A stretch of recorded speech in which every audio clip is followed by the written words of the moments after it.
Started. So, first of all, welcome everyone joining us for the health of it this afternoon. And I would like to introduce you to Carla, Falk, and Amanda Grant. They're occupational therapy professional practice leads, except for Carla's made a few changes. But anyhow, thank you both for coming and presenting to us today about driving and aging. So I'm going to pass it on to you and let you guys take over. Awesome. Great. Thanks, Ellen. Mhm. I'll just bring up our slides. Monsieur a peur.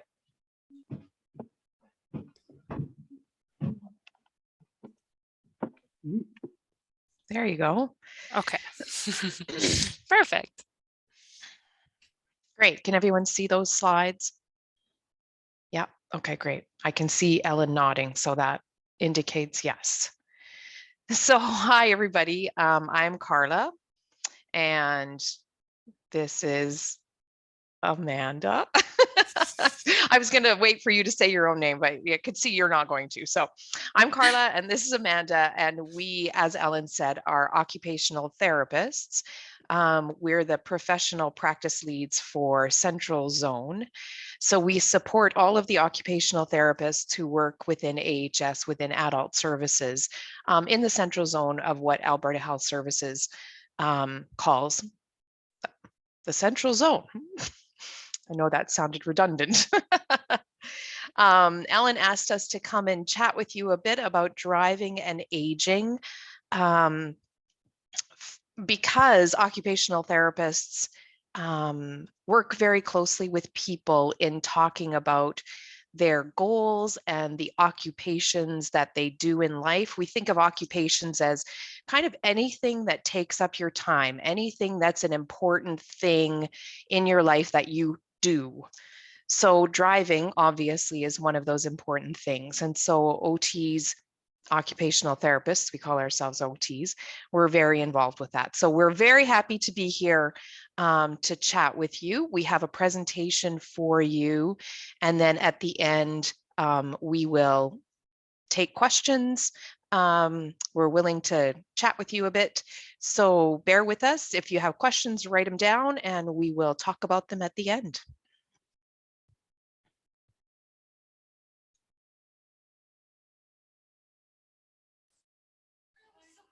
Over to you, Amanda, or do you want me to do this one too? Oh, I thought you were doing this one. I can do it. Okay, doesn't matter. We're going to talk to you about 4 different topics. So we'll talk about driving as a meaningful occupation, the skills for driving, what you need to be able to be a safe driver, medical examinations and assessments, and what that part of sort of being a driver as you're aging looks like. And then we, like Carla mentioned, have time for questions.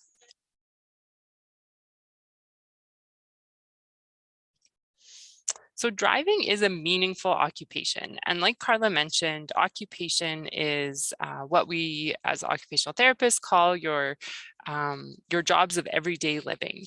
And so we know that driving can be a really important job or activity for a lot of people.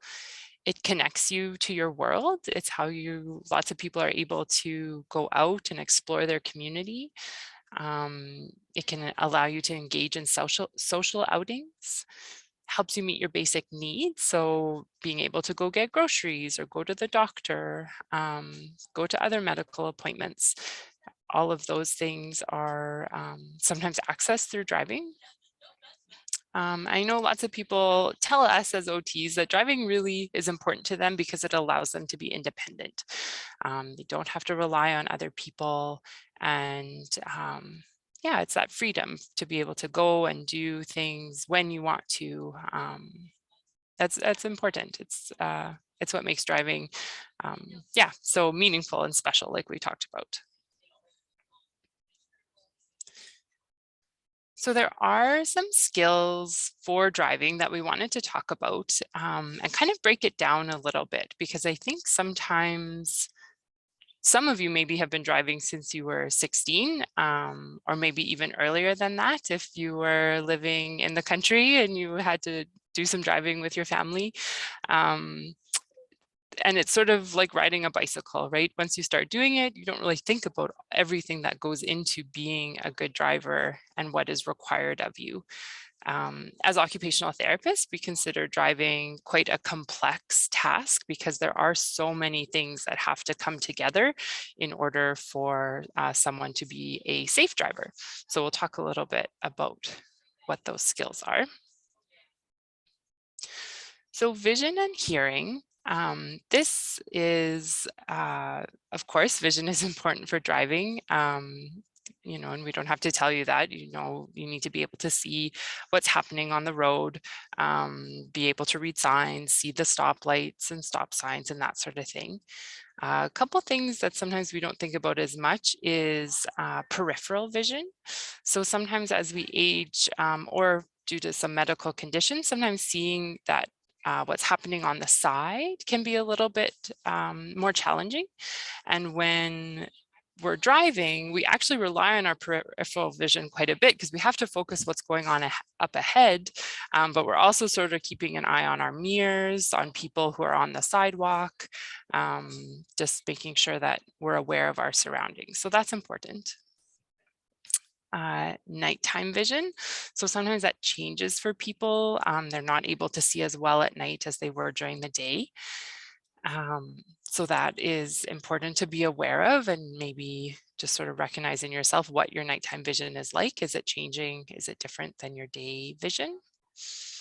Distance we talked about a little bit, but you do want, if you wear glasses, normally you want to make sure you're wearing your glasses when you're driving and keeping on top of getting your eyes checked to know if there's some changes in your eyes. Hearing as well is something Carla will talk a little bit more about how that's assessed or why that's assessed, but hearing is important because you need to be able to hear what's happening around you. Someone maybe is honking, there may be a train coming and hearing the train signals. So yeah, it just helps us be aware of our surroundings. So keeping, knowing about your hearing is important too. Okay, so we'll talk a little bit about physical skills. So in general, you sort of want to have your whole body is involved in driving, really. So you do have to look at everything. So we talk about upper and lower extremities. So that usually means our arms and our legs, but our neck is really involved in driving. Your trunk rotation, so in the core of your body, your legs, and then your ankles, right, to be able to push the pedals and stuff. So we talk about the whole body. You want to have within, you know, not everyone, you're not going to have perfect range of motion or be able to do a full range of motion for all body parts, but we do want to sort of know that it's within normal limits. So we know there's a range, but yeah, that there's nothing that would prevent you from being a safe driver due to your range of motion. Also strength of all your body parts, endurance. So how long you can hold a position, you know, so keeping your hands on the steering wheel. Even sitting sometimes can be, you might have like a sore back or back gets sore the longer that you're sitting. So that kind of endurance is important to be aware of. And coordination. So coordinating going between the gas and the brake, as well as coordinating the steering wheel, managing the blinker to know that you're turning while you're turning on your windshield wipers because it's raining while you're turning a corner. So there's lots of things that come together that you need to coordinate together. And just a few more examples down below there. So looking at all of those, the range of motion, strength, endurance, and coordination, important for being able to shoulder check, manage the steering wheel, gas and brake like we talked about, and checking brakes.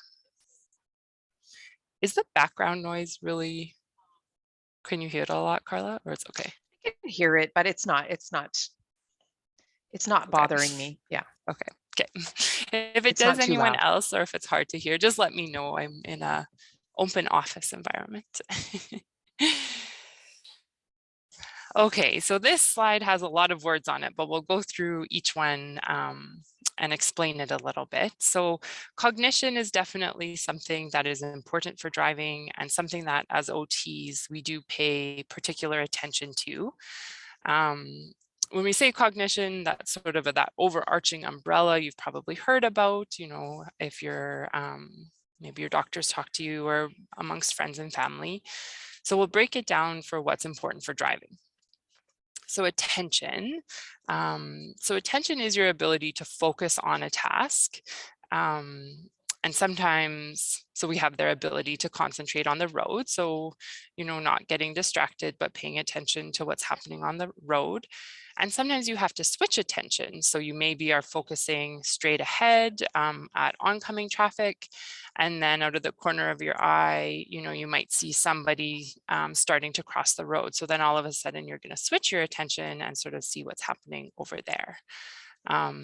Even something as simple as having paying attention to driving and moving forward, and then going to change the radio station, or someone beside you that's talking to you and you're kind of paying attention to that conversation and also to the road. So that is attention in general is really important and needs to be functioning fairly well to be a good driver. Multitasking, so the ability to manage, we talk here about kind of like what I mentioned in that previous example about turning the steering wheel, checking your mirrors, reading the signs. Maybe it's raining, so the wiper, you have to do the wipers. As you know, driving, you don't do any of those tasks in isolation. A lot of things happen at once. And so you need to be able to do those tasks, but also focus on them at the same time. Memory. So, you know, remembering the route that you're taking, of course, is important. How to get to where you're going, how to get back home. Even, you know, remembering things like the rules of the road. Can you turn right on a red light? Can you not? Is it a one way? Is it not? Those sorts of things. So memory plays into that part of driving as well. Your processing speed. So that is a component of your cognition, and it helps you to react to what's happening on the road. So sometimes when things happen unexpectedly, you need to react quickly. And so you want that reaction to be fast enough that nothing happens. So like if a pedestrian starts to cross unexpectedly, or a car cuts you off or swerves into your lane, you want to be able to press that brake quickly, and that involves your brain registering what's happening and what you need to do about it, and then carrying out the task.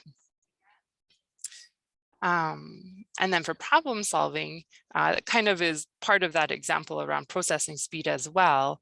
But seeing what's happening, knowing how to respond, and then taking the appropriate action, right? So there's a few things that could happen when you see a pedestrian start to cross, but you have to problem solve quickly, because if you decide to swerve around the person who's trying to cross, that might take you into oncoming traffic. So, you know, maybe you should hit your brake, but do you have enough distance to brake? There's sort of some things that you have to, problem solve, I guess, as you go along wherever you're driving. And so one thing we just wanted to touch on a little bit is that we know that sometimes it can, you know, people say to us, well, I have a perfect driving record.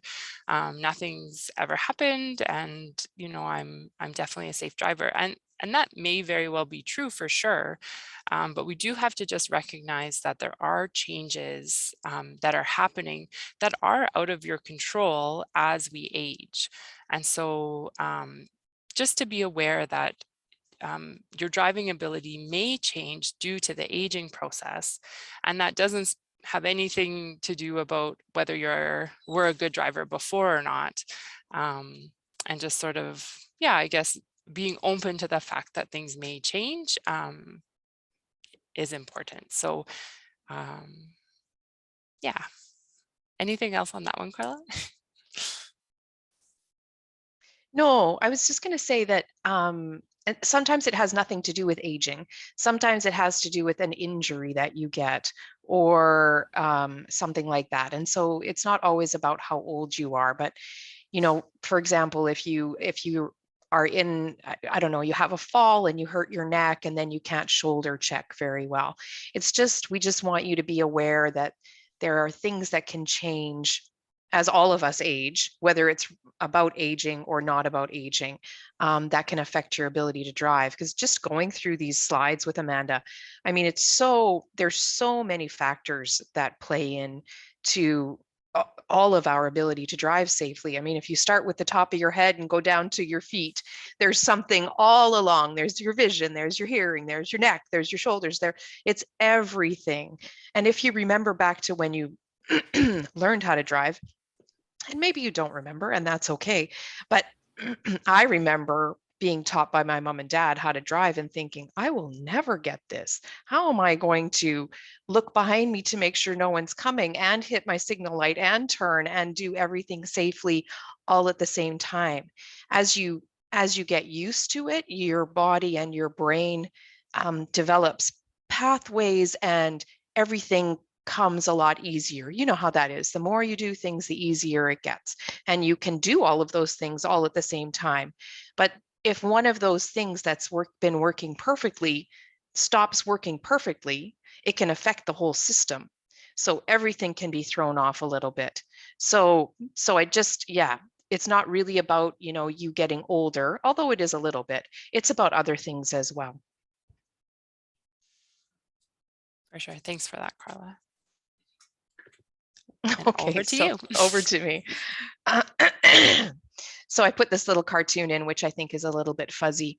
What it says is, doctor, before we start, you're going to promise me that I don't have to give up anything, which I thought was very appropriate for this.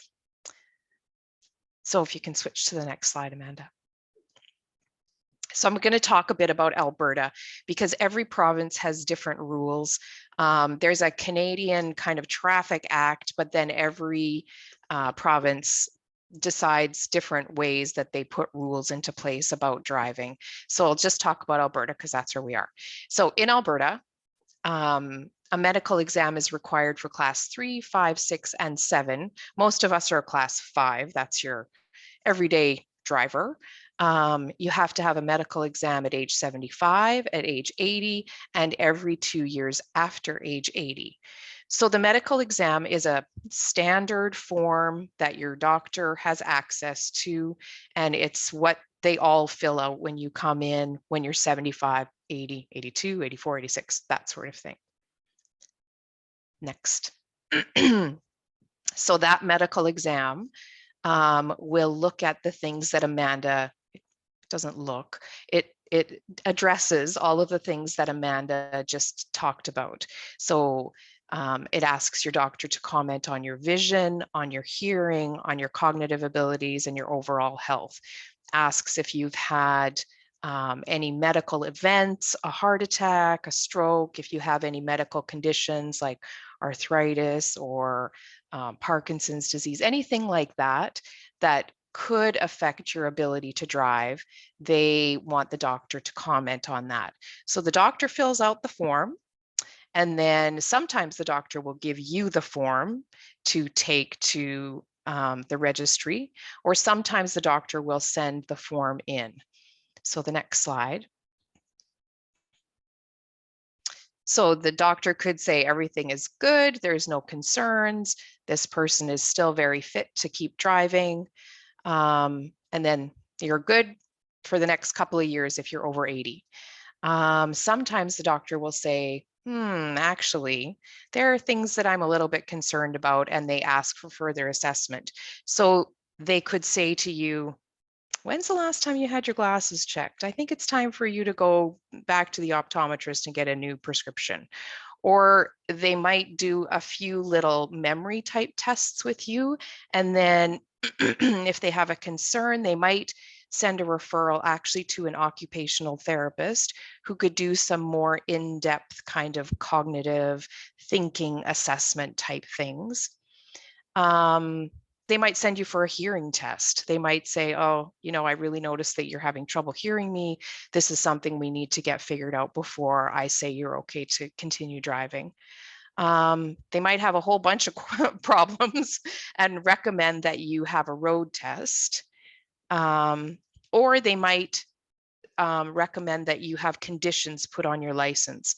Things like you must wear your glasses when you drive, or you can't drive at nighttime, or you can only drive a few blocks away from your house, or any sorts of conditions like that.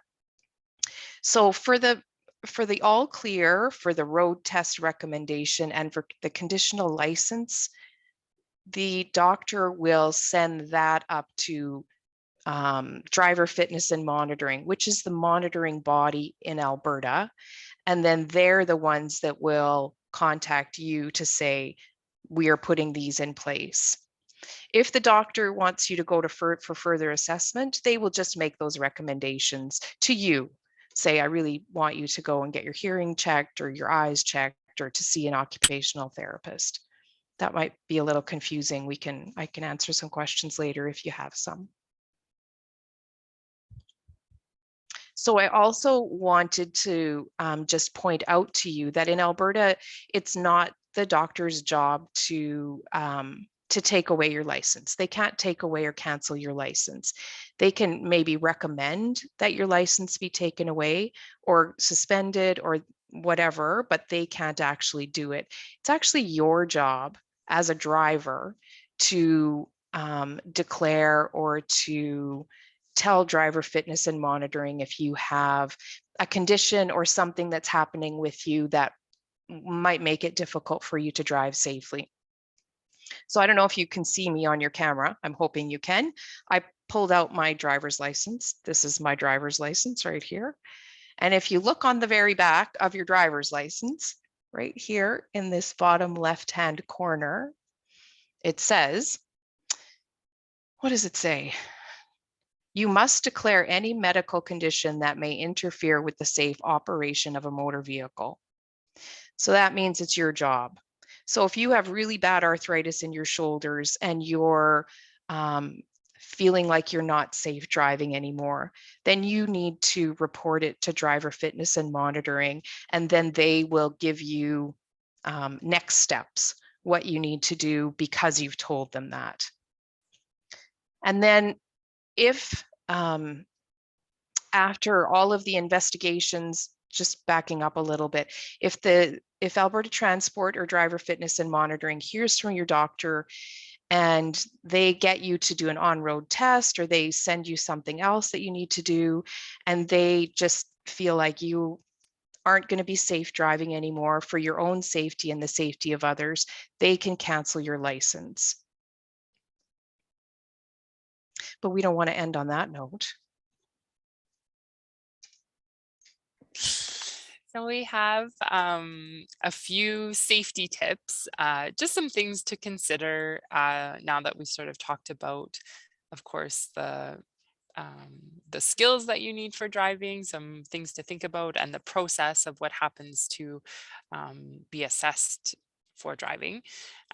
So these are just a few things we'd like you to think about. So you want to stay on top of your health as best you can. And you, of course, you need to do that for lots of other reasons other than driving.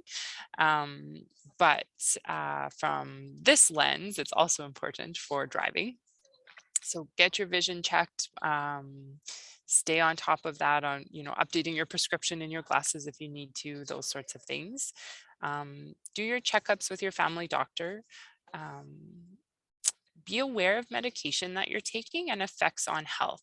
So if your doctor prescribes a new medication, lots of times they'll review it with you, but it might be important to ask, is it safe for me to drive when I take this medication? Or should I be, should I take it at night and not drive till the morning? Or, will this make me feel drowsy? Things like that.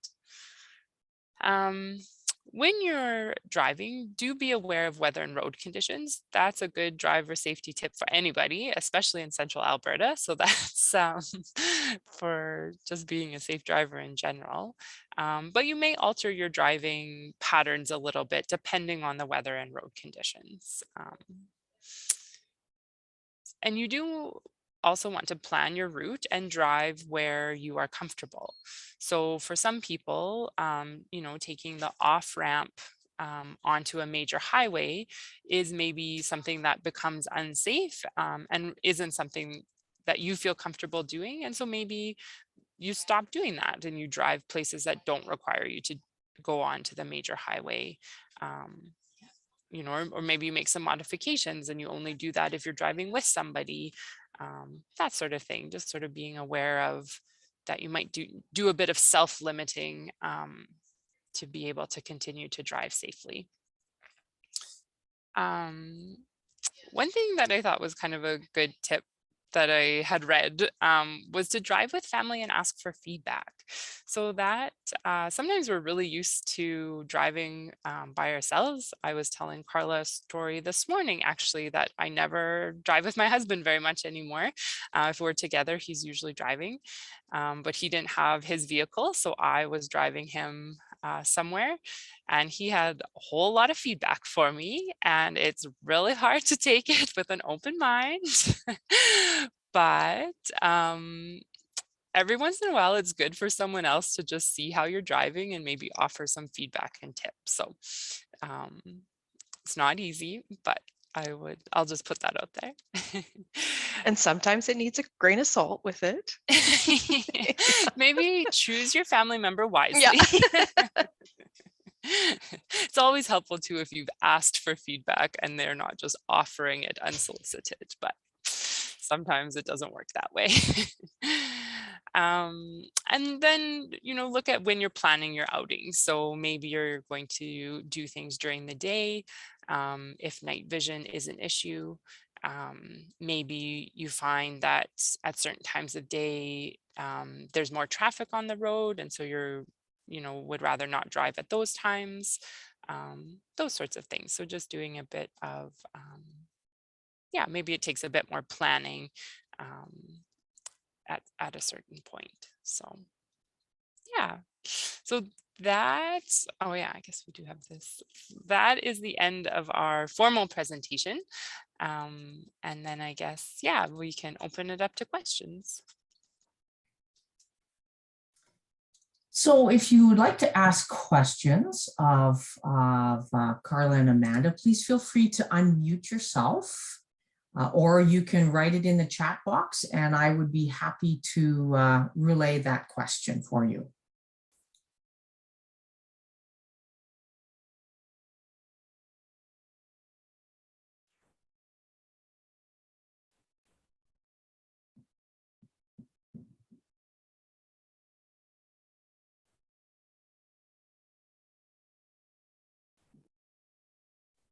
No questions.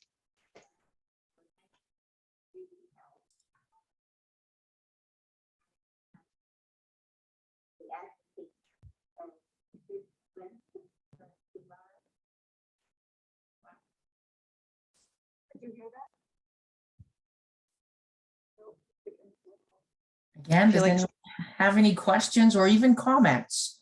I feel like somebody is asking a question, but we couldn't hear. Yeah, we had a question here about the yellow. Okay, we still can't hear you. You might have to get a little closer to your speaker. They had a question about the night glasses, the yellow tinted ones. Do they really help? So do the yellow night glasses really help? I don't know. Amanda, do you know? I don't know either. I'm not actually even sure what they are. Makes it brighter, I think, right? Sort of like I'll comment. Can you hear me? Yeah. Yes, we can. Yes, go ahead. Okay. I have those yellow glasses and I find it takes the glare off the lights And if it's snowing, they really help. So that's been my experience with them. Great, That's thank great, you. Linda. Thank you.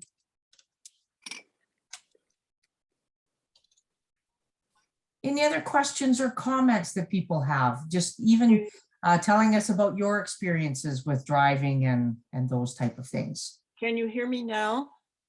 Yes. Okay. Most of what you've said today, I just had to get my license renewed. So I was asking these questions too, but it's good to reinforce it.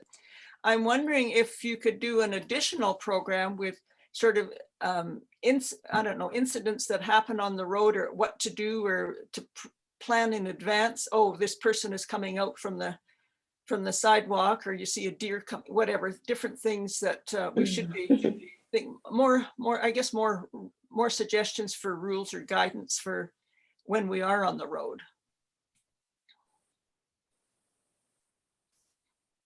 I like that suggestion, Barb. Certainly if that is something that fits into Ellen's schedule, we'd be happy to come back and chat a little bit more about sort of those, what could possibly happen and how do you problem solve around it, is what I'm hearing. Yeah. Yes, absolutely. We can definitely do that again. And then, well, sorry, I get messages in different forms, but the other suggestion as well is AMA also does a skilled driving and different driving instructors also will do some of that stuff as well for you. Mm-hmm.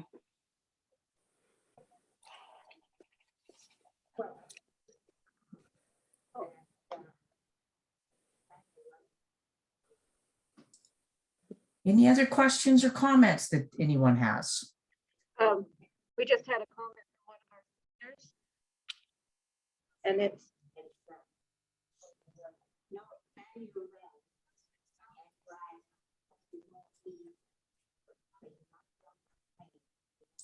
We're not getting that. You'll have to come closer to your microphone to speak. You want to come closer? Okay, please come closer.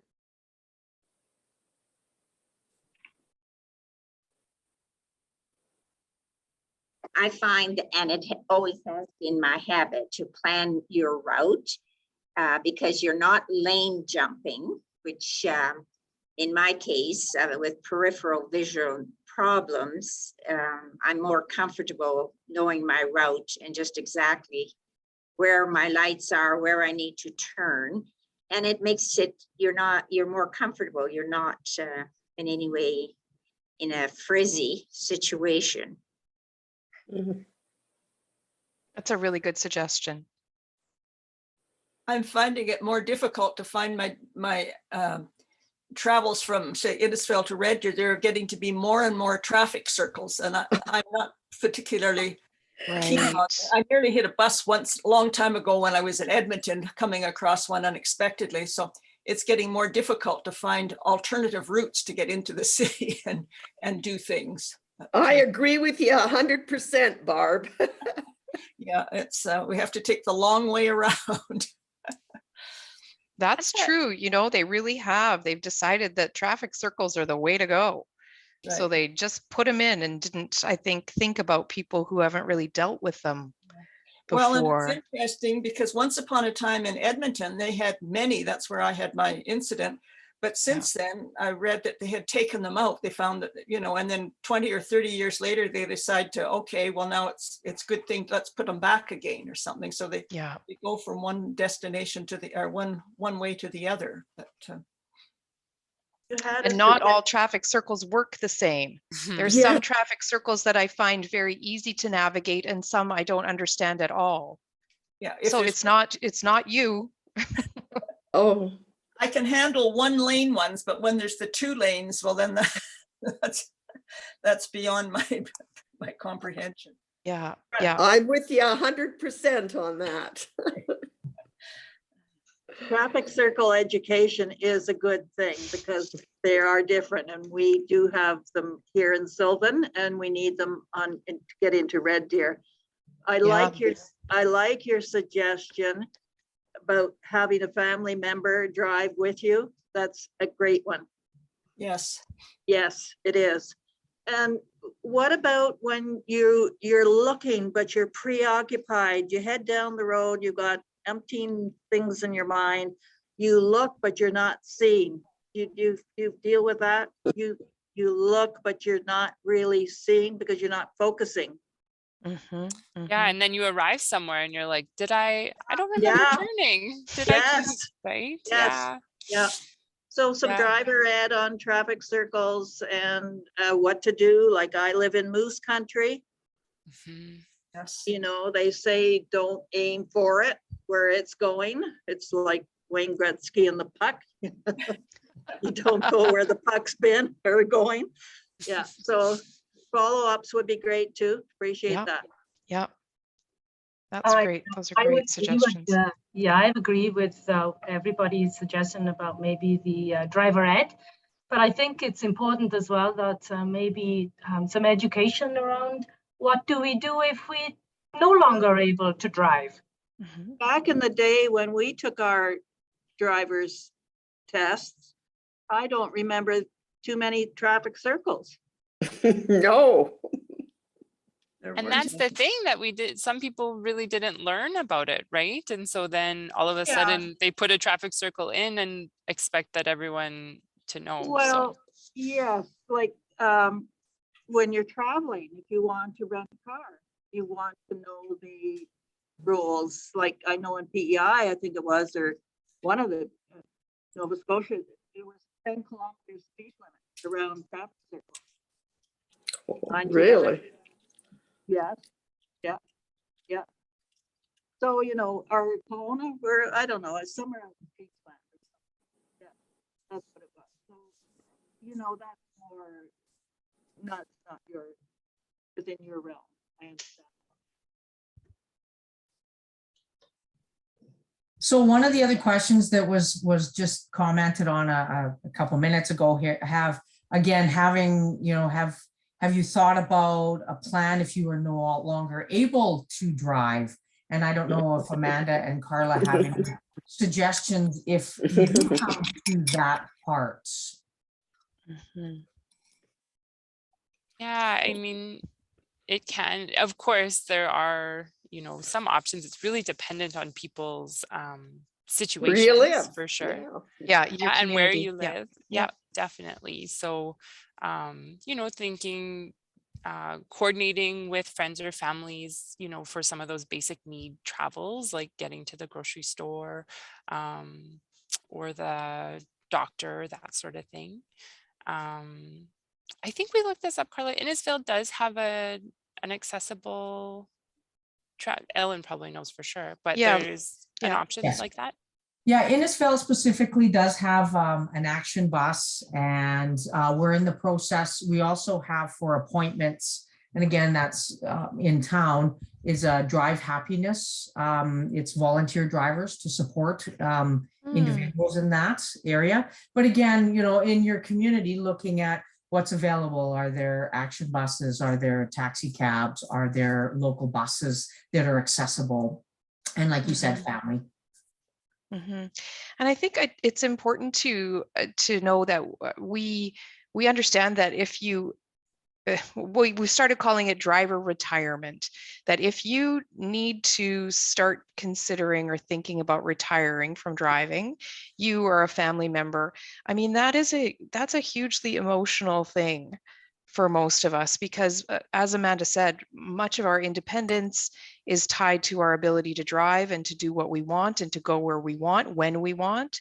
And so being able to think about that, it's challenging and it's difficult. And if you need support with that, I mean, I'm sure that Ellen can point you in the right direction for that. But we really wanted to talk today about the skills that you require to be a safe driver. So if you after seeing some of this presentation or hearing us talk, if you feel like maybe you are not able to do those things anymore, or you're concerned about them, then maybe considering retirement from driving is in the future for you. We didn't want to dwell on it because it's such a difficult thing, but it is important to recognize it in yourself and maybe in a loved one, if you recognize that they're having challenges in some of the areas. And there are so many, I mean, again, depending on your community, but lots of options for things for delivery, like some grocery stores will deliver now. Even to be able to participate in a event like this, all from our own places and not having to drive to be together. So of course that doesn't, not saying that that replaces being able to drive and see a friend or anything like that, but there are maybe thanks to COVID and maybe just thanks to how technology is changing, we have some more options now than we've had before. So that is really encouraging. That's a good point, Amanda. Yeah. Which is where Let's Connect came from. Yeah, that's so awesome. Mm-hmm. So anyone else have any other questions or comments that they'd like to share? No.